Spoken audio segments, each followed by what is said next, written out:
In business, we're always pursuing how to have more successful client relationships, but what is required for that to happen? I'm Sam DeCaro, Director of Sales with Frank Leo & Associates, and I want to share 3 things that you need to have a successful client relationship.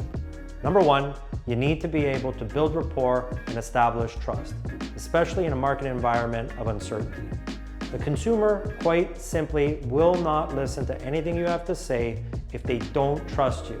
And you better believe that consumer skepticism is at an all-time high right now.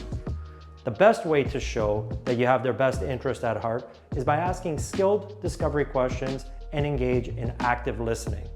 Resist the urge to feature dump and try to demonstrate every bit of knowledge you have, and just give yourself an opportunity to understand what their needs are. People don't want to be sold, they want to be understood. Don't try to solve problems they don't have. Isolate their particular pain point so that you can be their remedy. Which brings us to number 2. You need to be able to articulate value. Simply put, know your stuff. Know your value proposition inside and out so that you're not thinking about what to say when really you should be listening. Know everything there is to know about the current market environment and economic variables and how they may impact someone's particular situation based on their needs. Know everything there is to know about the neighborhood you're in and what's trending. Be well researched. Consider this a job interview.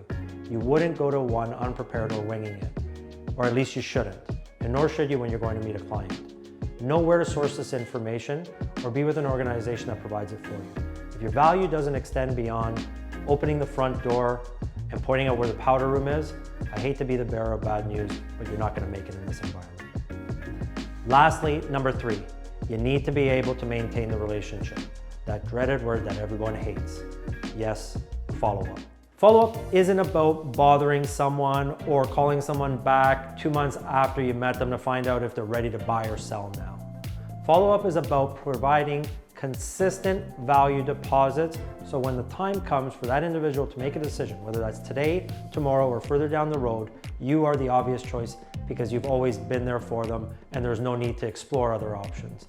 And you don't have to worry about your communication being a disturbance to anyone, because if your communication is not transactional and you are truly providing value, they will be happy to receive it.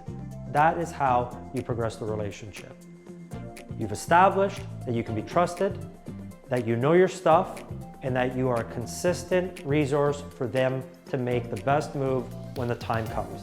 Now, all 3 are skills that require mastery, and not one is more important than the other.